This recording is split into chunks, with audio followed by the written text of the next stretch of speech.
Good afternoon, everybody. I'd just like to welcome you to the next iteration of our PLTG webinar series. Take a moment here to do a couple of introductions. I'll start with myself. My name is Brent. I'm one of the sales engineers here at Latera, and we're going to be taking a look at a product called contentCrawler today, and I've been working with that product for a long time. However, I'd like to introduce Angela.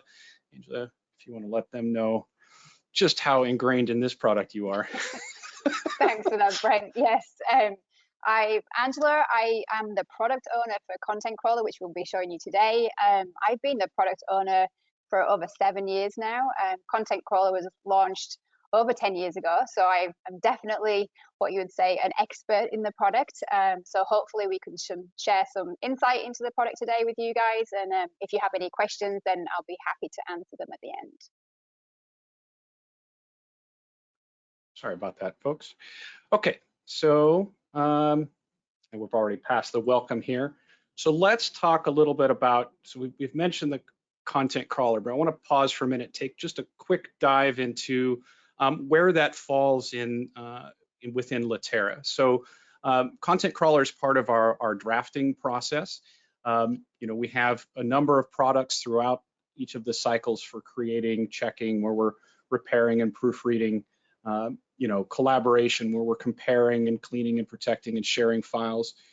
But what we're going to be looking at is the publishing section of this. So these are things like redaction, creating binders, but what we're going to focus on is this ability to OCR and compress, right? So contentCrawler is going to allow us to crawl through our file repository and make those documents, so OCR them and compress them. So let's talk about why that's important. So what problem does this solve? So about 30%, and I've seen that number range drastically, of documents on average within a content repository are unsearchable. And this means that your staff are spending time looking for files in the system. They may have come in from another organization and they're not scanned, but they've been uploaded into your document management system. And because they're not scanned, they haven't been indexed, so they're not searchable. And so that means somebody has to sit and look for those documents. And there's a good chance they're going to be missing them, right? So now we've got critical information that's been missed. We've got people spending hours of time trying to find documents because maybe they don't know where they are, they don't know what it was named, because again, it's come in from another organization. So also, your IT teams are going to be spending time. Your help desk is going to be looking to help users find these files. There's going to be multiple workflows depending upon where the document comes in, what type of document. Is it scanned? Is it not scanned? How do I handle that?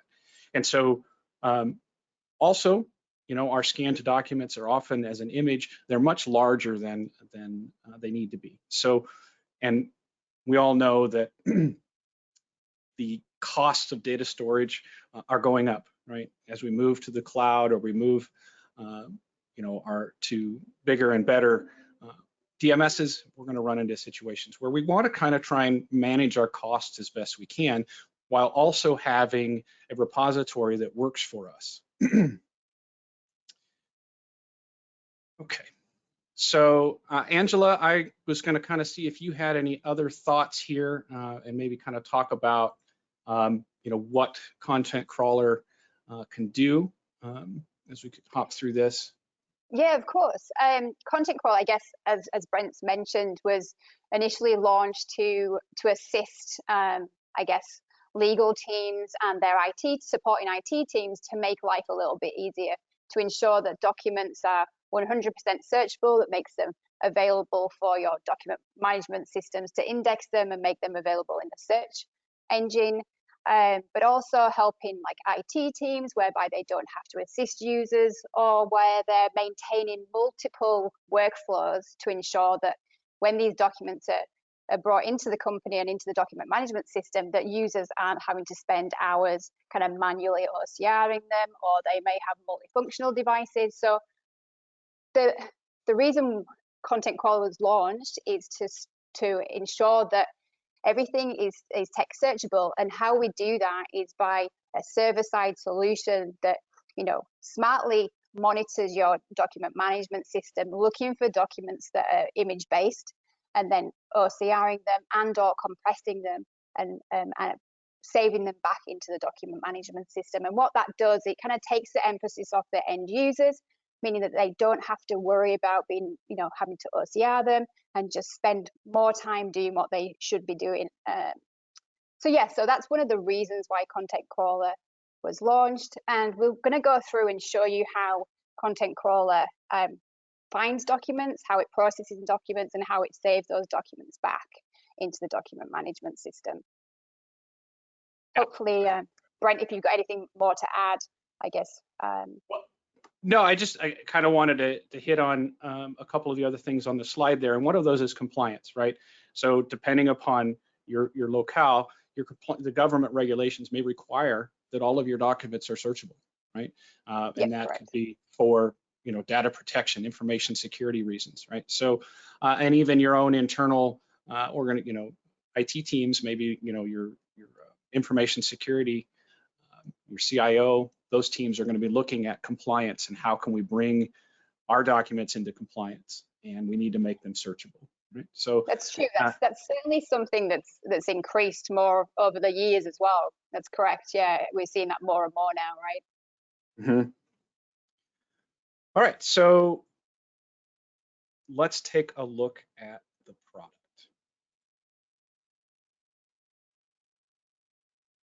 And this is going to be, I should mention, the end user will not see this, right? This is an administrative console, so this is where your IT team or whoever is administering your servers and your DMS, this is going to be on them to manage. But I want to walk through this product so that you can kind of see what it looks like, see it working, and see the benefits. So I'm going to walk us through building a new service, and then we'll take a look at one that I set up earlier that's been running for a while, that we can kind of take a look at some examples of the things that we're fixing. So contentCrawler does two different types of services. So our backlog service, that's going to be crawling through the current repository and making the files that already exist there searchable, and compressing them if we can to reduce that storage space. The active monitoring is, as it sounds, going to be watching the repository for new files to come in. And as those files come in, they'll get OCR'd and or compressed, and then filed into the document management system. So that not only are we taking care of the files that are already there, we're making sure that every file that comes in from here on out also ends up OCR'd and compressed. I'm going to walk through setting up a backlog service and kind of talk through some of the options and what that means for the documents in the system. So two different processes here. OCR, that optical character recognition, that's going to put that text layer on that document that is, you know, currently either all or partial image, and we'll talk about partial here in a moment. And compression, that's going to work on images to compress them, and we can talk about we'll look in a moment at some of the settings that we can we can set there for criteria and quality. So we connect to a number of DMSs, document management systems.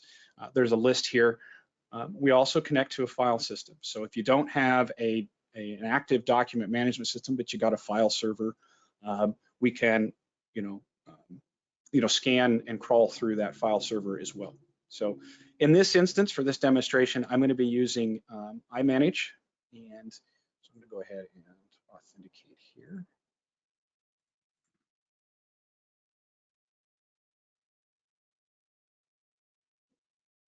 So I've now authenticated myself into iManage, and I have the option to just choose one or all of my repositories. In this instance, I'm going to choose our sales repository, and we'll click next. So now we're going to be taking a look at what are we searching for, right? And with our backlog, we can do everything on or before a specific date. For today, I'm just going to leave it set on or before today.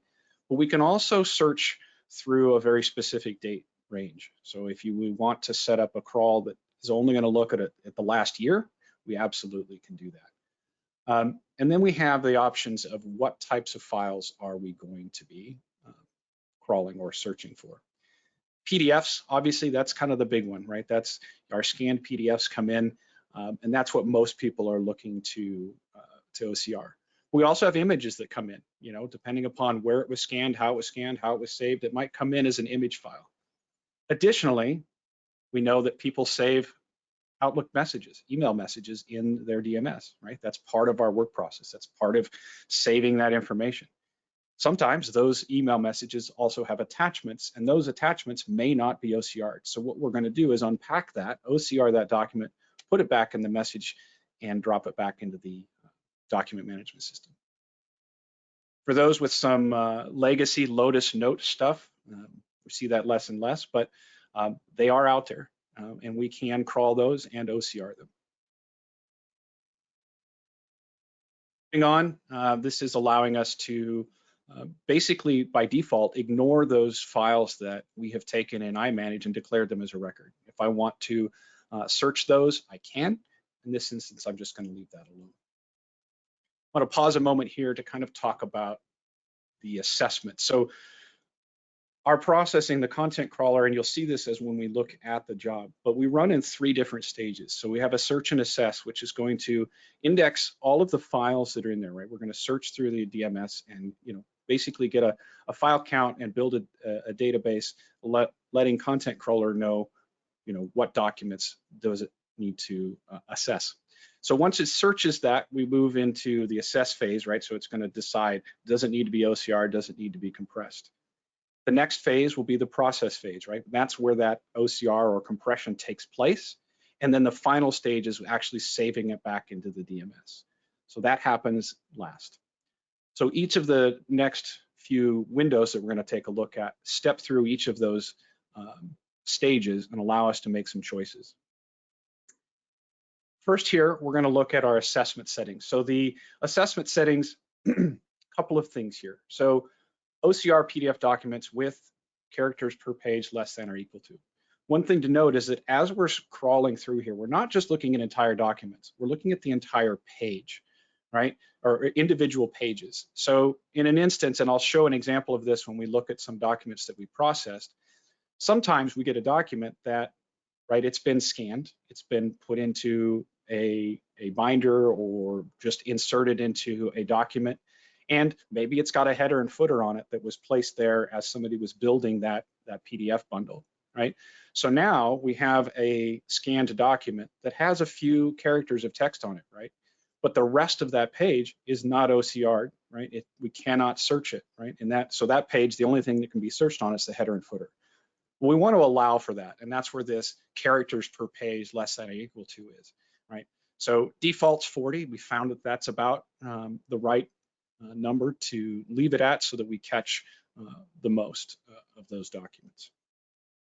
And then we're going to look at assessing for compression, right? So remember, this is the assessment phase. So what content crawler is going to do is going to look for files that match this criteria. And that is, and again, these are customizable. By default, that's 0.5 meg or 500 kilobyte, and at least half of it needs to be image, right? So if it doesn't meet that criteria, we're not going to flag it for compression. We can also tell content crawler to search documents that don't need to be OCR'd. So we can run a compression process through the entire repository and not just the files that we're already touching.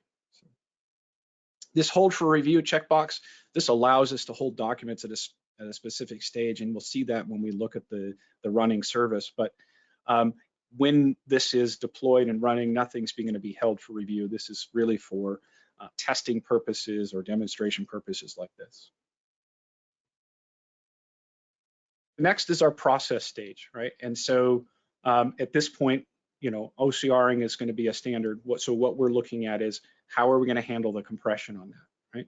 And one of the things, first of all, I like to point out is we're only going to compress based upon the percentage of size that's defined. So in this instance, if I can't get at least a 15% reduction in size, it's not going to be compressed. And it will figure that part out during the process stage, right? So it may be flagged in the assessment stage that it meets that criteria, but once we get here, this is when it determines, is it worth the processing time to compress? And again, this is customizable. And for image quality, we have a slider here, but if you do understand downsampling, we can get advanced with that. The next thing here is, how are we going to save this? Right? With iManage, we have the ability to save as a new version, new related document, or replacing the original. I like to point out that if we are replacing an original, regardless of if we're using the file system or a DMS, we're going to require, contentCrawler is going to require a backup location, right? And that is, that way you're not ever losing those original files. Now, the maintenance of that backup location is not controlled by contentCrawler. It puts it there, organizes it for you, and then you can make the determination, am I going to keep those files? But for right now, I'm just going to say, let's create a new version. Right? I can add a prefix or a suffix to that version saying that this has been OCR'd. The other thing I can do is I can retain the original metadata, right? So that's the metadata in the document that says it was modified on this date by, by this person. Now, iManage will still show the new version was created by, right, the contentCrawler service, but the document metadata will remain the same. So it's really great for, those times when we have to maintain that, right, for compliance or various other reasons. So I'm just going to do that. I'm just going to click next here. And really what's left is to name this. And so when I'm going to name that, it'll take us to our dashboard here where I have all of my services. So I'm not going to start this one. I'm actually going to jump into this. But before I do that, I just want to pause for a moment and see if Angela had anything to add on what we've talked about so far. I think you've covered everything that I would have gone through for a service. It's definitely great to see, it going end to end, and obviously you've explained each of the settings. But I think, yeah, just to obviously show that the dashboard, that you can have multiple services and that you can have an active monitoring and a backlog service running together as well. So generally our clients, what they will do is create a backlog service that goes over their legacy documents, but then they'll have an active monitoring, monitoring for new documents that are profiled into the document management system. And you can have those services running together so that, it's always looking for new documents as well. Yeah.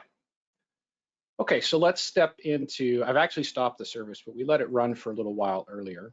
And we'll take a look at kind of what's happening here. So this first phase, this is our search and assess, right? So if we look at, we can see that it has searched, or it has discovered 4,900 documents in this repository, and it's gone through and assessed 750 of them. Of that, 425 of those documents, so will require OCR and or compression. We've got some not supported here, so we'll kind of talk about those. One of them, of course, is the digitally signed, right? So digitally signed, we can't unlock that document. And typically those we have found are already text searchable at that point. Yeah, just to point out that there's a number of reasons why a document would come up in a not supported, things like password protected, where you have to enter a password when you open the document, so we can't actually successfully assess that document and add content to it. So as Brent mentioned, there's things like digitally signed or XFA documents, whereby if we were to add OCR text to it or compress it, we can kind of break those compliances, things like PDFA.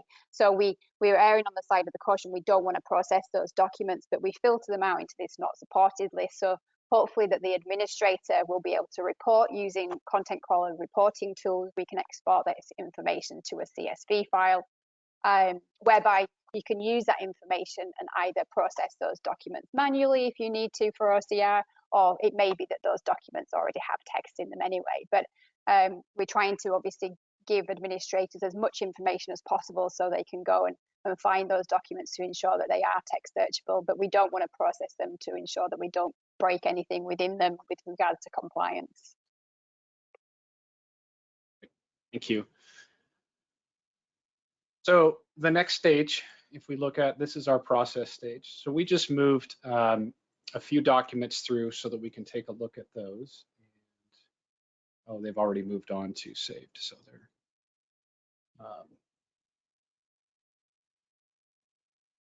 we're not going to see them. So actually, then we can step in and take a look at just moving a few more documents into the next stage. So let's take a look at moving a PDF. And I've got, where's a good one?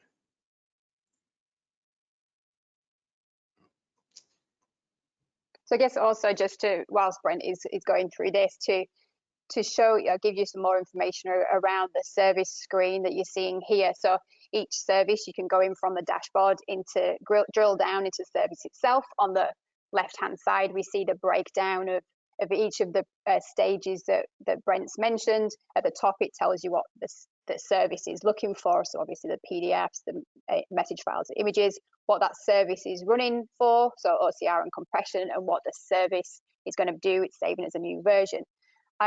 What you'll see now, Brent's obviously gone into the reporting side to show certain documents, and we can show you the documents, the original document from this report.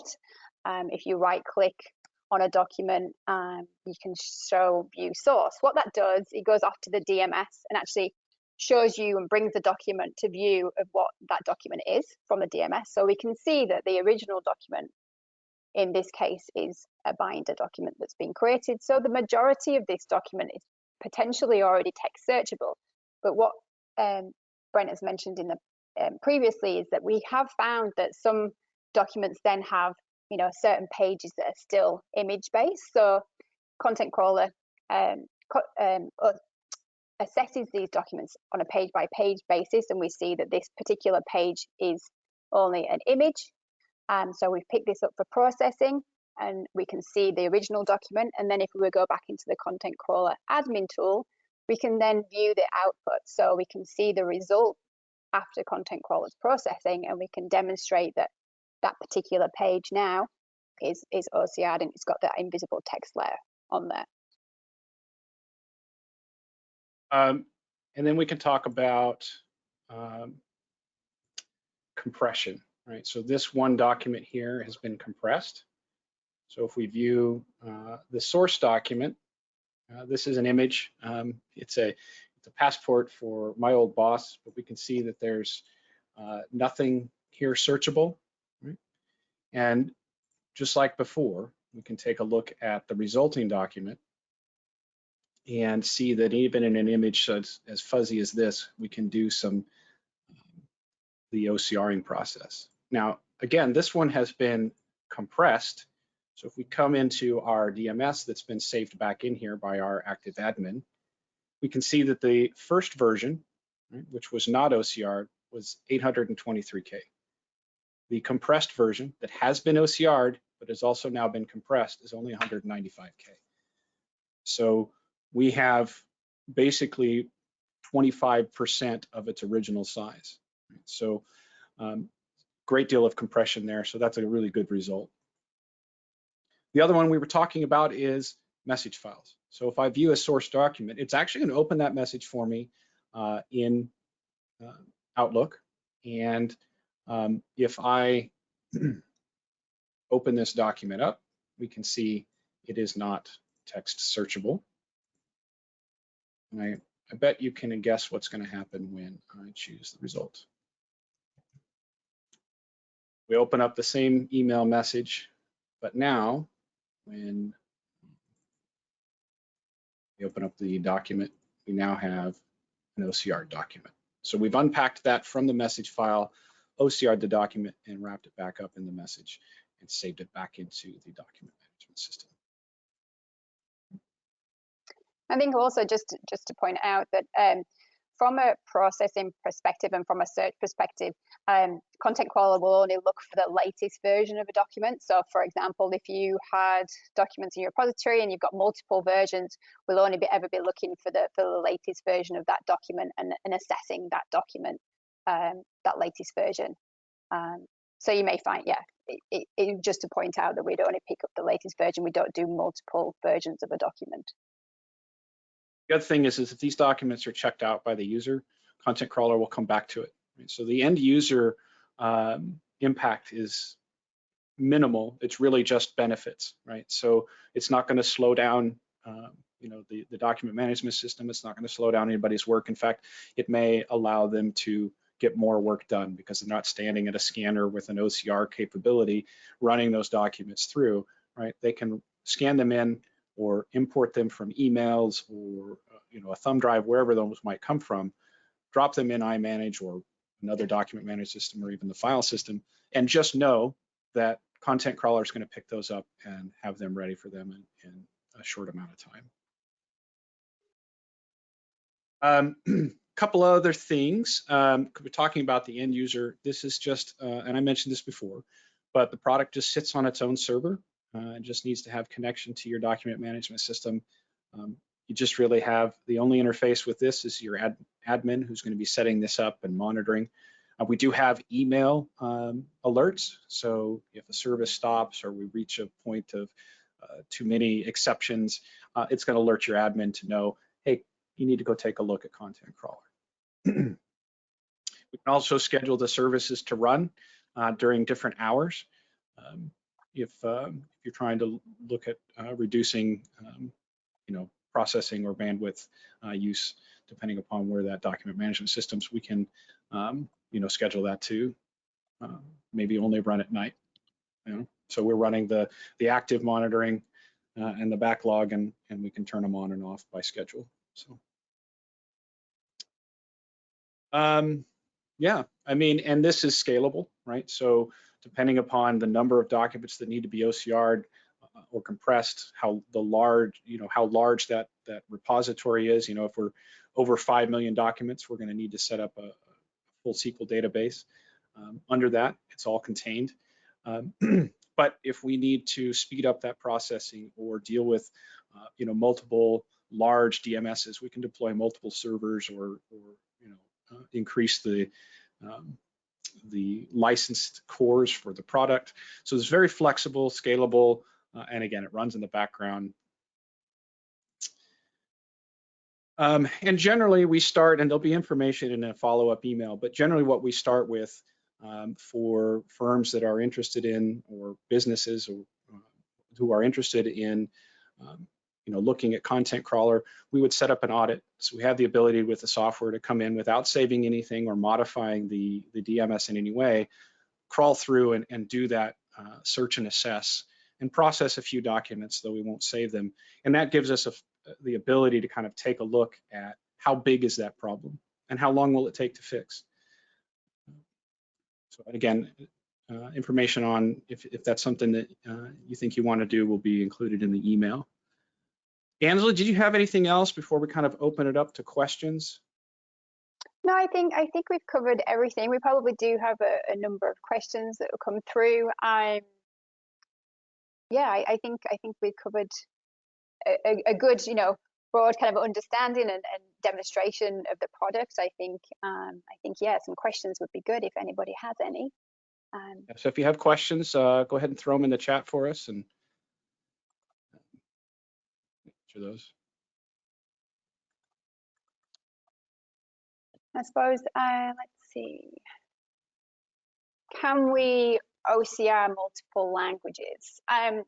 Yes, so contentCrawler does utilize one of the leading OCR engines, which is Abby engine, and they support up to 180 languages. So contentCrawler itself in the admin console, it gives you the option to set your OCR language. By default, we OCR in English, but we have up to 180 languages that can be selected.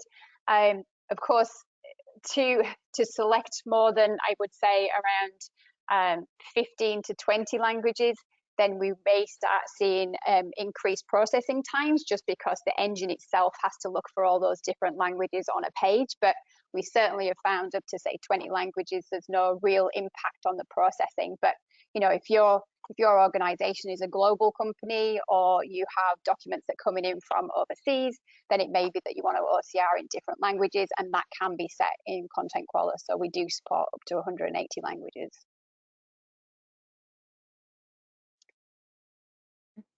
Is there anything else? Let's see. Do we process Office documents? It's not something we do in contentCrawler. The reason being, majority of Office documents, Word documents, Excel documents, are all text-based documents. So contentCrawler, the processing for OCR, is not something we would do against an Office document. The only Office document we would look at as such would be a message file, and the content, the attachments within the message file. But any Office documents such as Word and Excel, they're not part of our search criteria, because there's no real benefit of attempting to OCR them. And also compression, for example, we don't process Office documents for compression. If there's any need in future, then we're obviously open to people's feedback. But at this time, OCR wouldn't be necessary on Office documents. There may be reasons to compress Office documents that have images within them, but it'd be something that we could look at in future. Question that has come up is, how long does this take to set up and deploy? And the answer is usually a couple hours, maybe less. Your IT folks will need to provision a server, and if required, a SQL database. The install takes 10 to 20 minutes. We set up a service and away it goes. So it's a very quick and easy deployment, as long as the infrastructure is in place to handle it. Let's see, is there anything?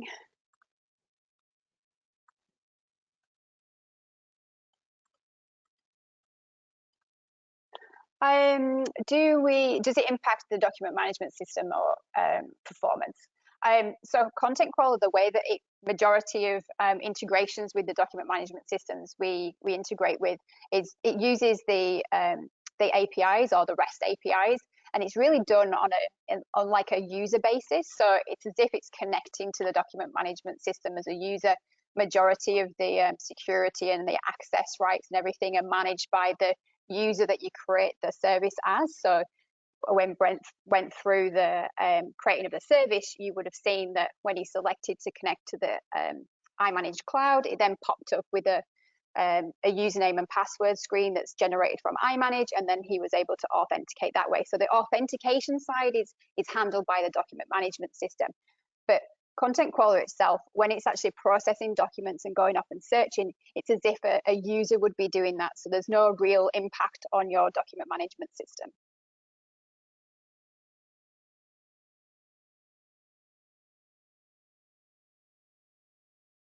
Okay.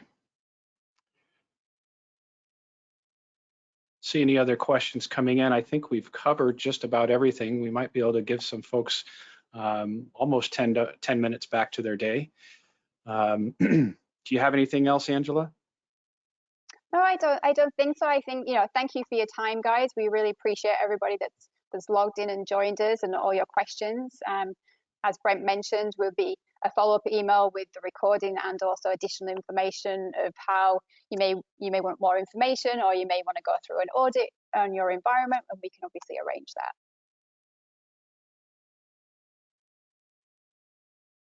Well, with that, thank you, everybody. And thank you, Angela, for joining me. And thank you, Brent. everybody have a great